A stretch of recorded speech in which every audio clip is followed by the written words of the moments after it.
We all know the lovable Ymir and his Jotun brothers, powerful giants with superhuman strength and their own realms to live in. But did the Norse gods really hate them, and how did they see their otherworldly others? Hello everyone, Prime here, and today we're going to be covering the giants in Norse mythology, so let's jump right into it.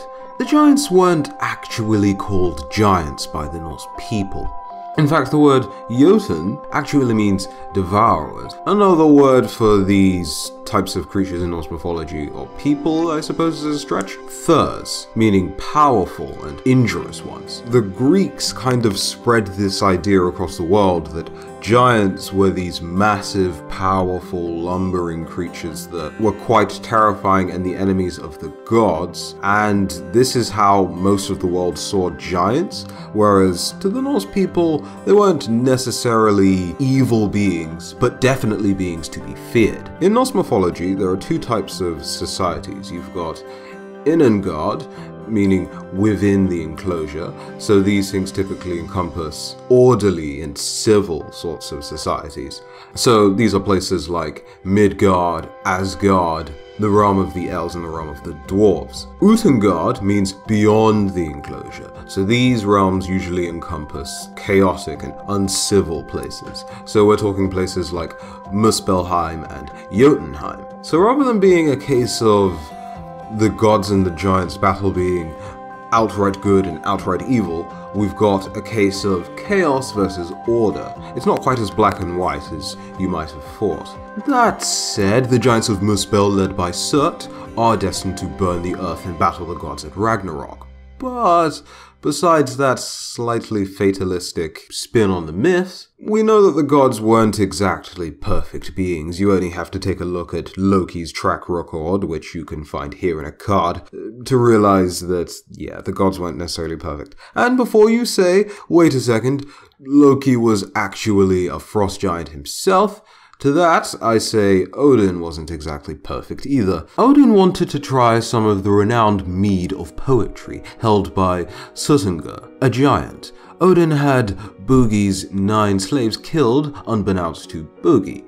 Odin then offered to do all of the labors of these slaves in return for a single drink of mead. Odin transformed into Bolverk as a disguise, because it's not like the Allfather could just waltz up to the realm of the giants and say, "Sup guys, give me some of that good old mead you've been crazy about." So when Bolgi with Bolverk asked Surtgur for some of his mead, the giant said no. So Odin hatched a little plan. He intended to trick the giants with Bolgi's help. Odin wanted Buggi to drill this hole in the side of a mountain, but Buggi intended to double-cross Odin. However, this double-cross failed, hole was drilled, and Odin kind of just dropped through. Now, Buggi did try to stab him with the drill that they used to dig the hole, so Odin had to transform into a snake and fit through the hole perfectly.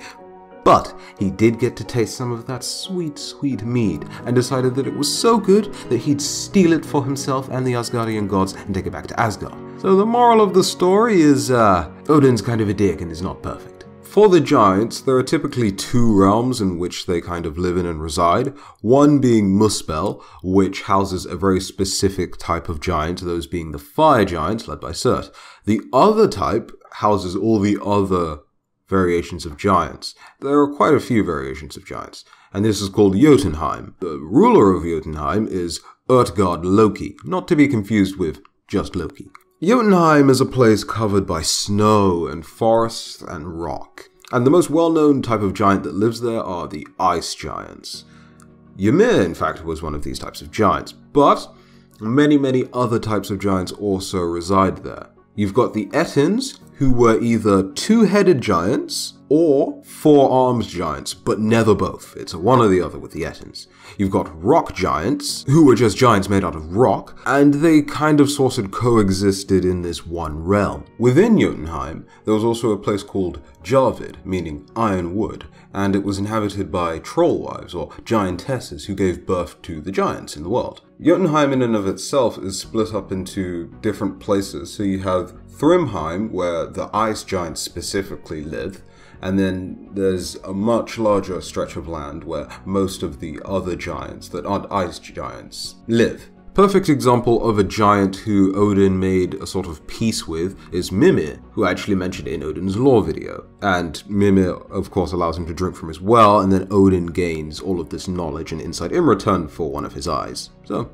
yeah, fairish trade, I suppose. Another nice thing to note about all giants is that they all possess the ability to shapeshift. And just because you could refer to them as giants doesn't necessarily mean they were these tall, hulking beings that towered over humans and gods. They came in many different shapes, sizes, and forms. So of course Ymir, biggest of the giants, most likely, his body itself was used to make the earth, so yeah, he was massive. But then you have giants who are much smaller, like Skadi for instance, who were probably roughly around the same size of the gods themselves. And then you have special cases of giants, like with Loki's children.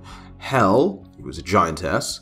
You've got Fenrir, the giant wolf, and Jormungand, who was the giant serpent. So, a lot of variations in the giants you can see there. For the most part, the giants that lived in Jotunheim seemed to get along quite nicely with each other, whereas the giants from Muspelheim seemed to keep to themselves, the fire giants. I mean, as I said, if you wanted to call any of the giants, for whatever reason whatsoever, evil outright, you'd be looking at the giants from Muspelheim, the fire giants.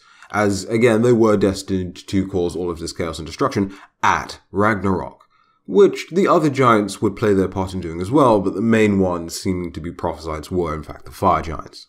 I've been calling them giants throughout the entire videos when I've already established that they are in fact devourers and not technically giants, so I hope you don't mind that, but yes, devourers I should be saying, but I'm going to continue saying giants just cause. The giants from Jotunheim and the gods weren't necessarily always at each other's throats. Some of them even got married to each other, had relationships and children with each other. Perfect example, Ulla and Skadi.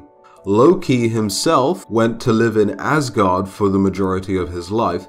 He eventually had children with his own giantess, but even had children with a goddess. Odin himself is part giant and had children with giants, possibly even Skadi herself. Also, whilst the giants definitely had direct outward animosity towards the gods didn't necessarily hate or consider the giants to be enemies. You see, from the gods' perspective, they were kind of the law keepers, the law enforcement of the entire 9 realms. So it was their job to keep everyone in line, including the giants. So they didn't actually necessarily hate the giants, but at the same time, they were not afraid to duel, battle, or even kill giants where necessary.